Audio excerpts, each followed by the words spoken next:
Hi guys বন্ধুরা, আজকে আবার আমি তোমাদের সামনে নির্মাণ সহায়কের কিছু প্রশ্ন নিয়ে চলে এলাম। আজকে যে প্রশ্নটা বন্ধুরা ভেরি ইম্পর্ট্যান্ট, এই প্রশ্নটা ঠিক আছে। ম্যাথমেটিক্যাল প্রশ্ন রয়েছে, একটা থিওরিক্যাল কোশ্চেন রয়েছে। দেখো এই 8 নম্বরটা হচ্ছে থিওরিক্যাল, আর 9 নম্বরটা দেখো মোস্ট ইম্পর্ট্যান্ট। এই প্রশ্নটা খুবই ইম্পর্ট্যান্ট প্রশ্ন, বহুবার কিন্তু এসছে।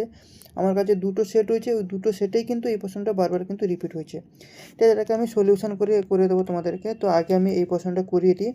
8 নম্বরটা যারা জানো কি হবে, খুবই ইজি প্রশ্ন, তোমরা অবশ্যই কমেন্ট সেকশনে কমেন্ট করে জানাবে। ঠিক আছে, 8 নম্বর প্রশ্নটা বলছে brick are obtained by moulding. ঠিক আছে, মোর্টার, ক্লে, স্যান্ড, প্লাস্টিক। কী হবে এটা? ডেফিনেটলি হবে ক্লে, মানে হচ্ছে আমাদের কি বি হয়ে যাবে কারেক্ট অ্যান্সার। কেন না, আমি থিওরির মাধ্যমে বলেছি, বহুবার এটা সম্পর্কে ডিসকাস করেছি। ব্রিক মূলত কী হয় বলো তো, আমাদের এঁটেল মাটি বা ক্লে দিয়ে তৈরি করা হয়। ঠিক আছে, এটি তোমার কাদা মাটির সঙ্গে প্রয়োজনীয় পরিমাণে আমরা কি মিশিয়ে থাকি না, তোমার সিলিকা, তারপরে হচ্ছে তোমার অ্যালুমিনা, চুন, আয়রন অক্সাইড, ম্যাগনেসিয়াম, এগুলোকে একসঙ্গে মিশিয়ে দেওয়া হয়। তো মিশ্রণের পর সেটাকে আমরা কি করি না, মোল্ডের মধ্যে ভরে দিই। ঠিক আছে, এই যে মোল্ডগুলো থাকে, মোল্ডের মধ্যে আমরা ভরে তার প্রপার শেপ এবং সাইজে আমরা নিয়ে চলে আসি, এবং তারপর সেটাকে কি করি আমরা না, ক্লিনের মাধ্যমে, মানে আমাদের যে কী বলে গো ওটাকে, ক্লিনের মাধ্যমে ভাটি, যে ইটের ভাটি যে বলা হয় না, সেখানে আমরা হাই তাপমাত্রায়, উচ্চ তাপমাত্রায় কিন্তু এটাকে আমরা পোড়ানো হয়। তারপর সেখান থেকে কিন্তু আমরা ইট পেয়ে যাচ্ছি। তাহলে ইট মোল্ডিংয়ের জন্য কিসের দরকার হয়? আমাদের ক্লে। বোঝা গেছে? এরপরে দেখো, সেটা তো গেল ছোট্ট একটা প্রশ্ন। এবার 9 নম্বর যে প্রশ্নটা খুবই ইম্পর্টেন্ট প্রশ্ন। কি বলছে? এ ফ্রি স্ট্যান্ডিং ব্রিক ওয়াল, যার থিকনেস হচ্ছে কত না 20 সেন্টিমিটার থিকনেস, এবং subjected to A wind pressure, এবং সেখানে কিন্তু ওয়াইন্ড প্রেশার দিচ্ছে 75 কেজি পার মিটার স্কোয়ার, মানে বাতাস এমনভাবে ধাক্কা মারছে, তার প্রেশার এইটা। কিন্তু ফ্রি স্ট্যান্ডিং ব্রিক ওয়ালকে থিকনেস হচ্ছে এত। তাহলে maximum height of the wall of the stability consideration is, তাহলে ওয়ালের ম্যাক্সিমাম হাইটটা কত হলে এই প্রেশারটাকে সে রোধ করতে পারবে, সেটা ক্যালকুলেশন করে আমাদেরকে বের করতে হবে। দেখো, একটা ফ্রি স্ট্যান্ডিং ওয়ালের উপর যখন ওয়াইন্ড প্রেশার দেবে বা তোমার বাতাস যখন চাপ দেয়, তখন এই দেওয়ালের মধ্যে কি টেন্ডেন্সি আসবে? ওভার টার্নিং মুভমেন্টের টেন্ডেন্সি আসবে। মানে কী হবে, ধরো এইটা রয়েছে একটা আমাদের ফ্রি ওয়ালটা রয়েছে, এখানে কি করলো না, বাতাস এসে ওয়াইন্ড এইভাবে এসে প্রেশার দিচ্ছে। তাহলে এই যে ওয়ালের মধ্যে টেন্ডেন্সি কী হবে? ওভার টার্নিং মুভমেন্ট দেখা দেবে, মানে এটাকে উল্টে যাওয়ার প্রবণতাটা, মানে উল্টে যাবে এমন একটা তার মধ্যে আসবে। কিন্তু এইটা যাতে উল্টে না যায়, তার জন্য কি করা হবে না, সেখানে রেজিস্টিং মুভমেন্ট কিন্তু দেখা দেবে। কেন না, এর তো একটা তো নিজস্ব একটা তো ওয়েট তো রয়েছে, ডেড লোড তো একটা রয়েছে, দেওয়ালের নিজস্ব ওজন থাকবে, ডেড লোড থাকবে, যার কারণে যাতে উল্টে না যায়, এই ওভারটার্নিং মুভমেন্টটা যাতে না হয়, সেটাকে বাধা দেওয়ার জন্য রেজিস্টিং মুভমেন্ট দেখা দেবে।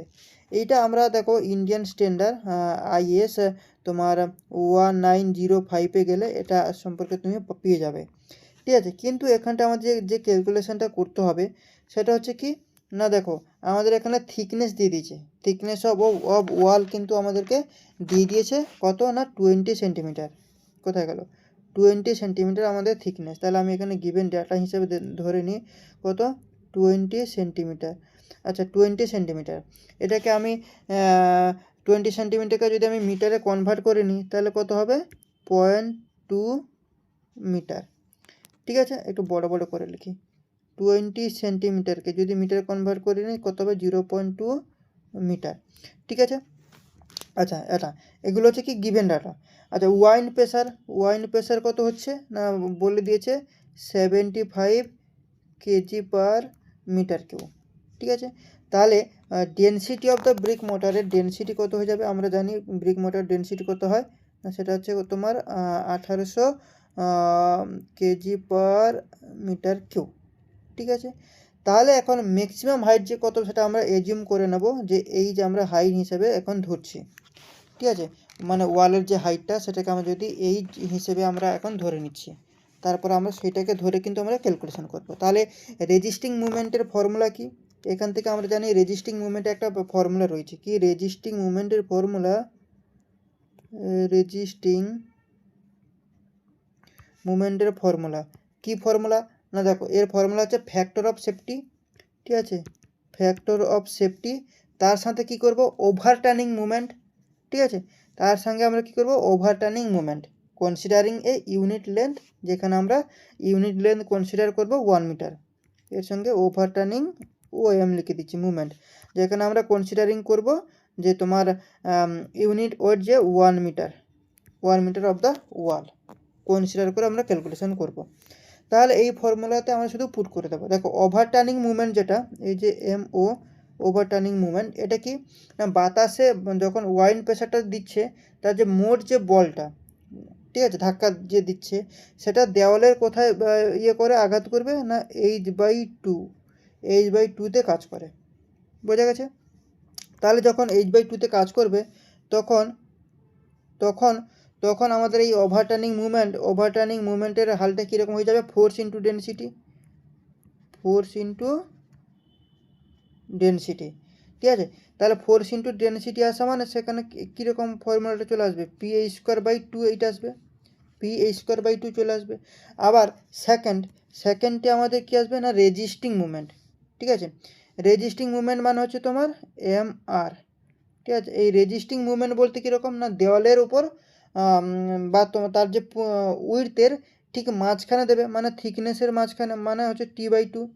তাহলে তোমার ওভারটার্নিং মুভমেন্টের ক্ষেত্রে আমরা কি পেলাম, ওভারটার্নিং মুভমেন্টের ক্ষেত্রে আমরা বললাম H/2 কাজ করবে, কিন্তু রেজিস্টিং মুভমেন্টের ক্ষেত্রে থিকনেসের মাঝখানে, মানে যে উইডথটা থাকবে বা যে পুরুটা থাকবে তার মাঝখানে কিন্তু কাজ করবে, ঠিক আছে। তাহলে T/2, তাহলে এক্ষেত্রে এই তোমার রেজিস্টিং মুভমেন্টের ফর্মুলা কীরকম দাঁড়াবে, ওয়েট ইন্টু ডেনসিটি, তাহলে ওয়েট ইন্টু ডেনসিটি, ঠিক আছে, সরি ডেনসিটি না, weight into distance, weight into distance. তাহলে এক্ষেত্রে আমাদের যে টোটাল ফর্মুলাটা দাঁড়িয়ে যাবে সেটা কি আসবে, PH/T²/2, বোঝা গেছে, PH/T²/2 কীরকম না দেখো, PH এইভাবে আসবে তোমার P into H into T into assume করেছিলাম 1 মিটার, 1 ইন্টু কোথায় কাজ করছে, T/2 কাজ করছে। এইটাকে যখন আমরা সলিউশন করব তখন এইটা কিন্তু আমাদের চলে আসবে PH/T²/2। তাহলে আমরা দেখো অ্যাপ্লাই করছি এখানে আমাদের যে তোমার ফ্যাক্টর অফ সেফটি কত আমরা 1.5 ফ্যাক্টর অফ সেফটি, এটা আমাদেরকে অ্যাপ্লাই করতে হবে।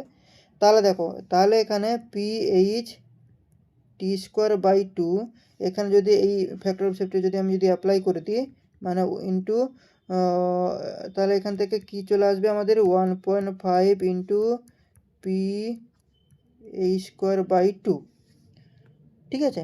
তাহলে দেখো উভয় পাশ থেকে যদি এই H/2 এবং H/2 এটাকে যদি আমি বাদ দিয়ে দিই, তাহলে তোমার মানে হচ্ছে তোমার যদি বাদ দিয়ে দিই তাহলে আমাদের কীরকম দাঁড়াবে সিচুয়েশানটা, উভয় পাশ থেকে এইখানটা ভালো করে লিখে দিই, PH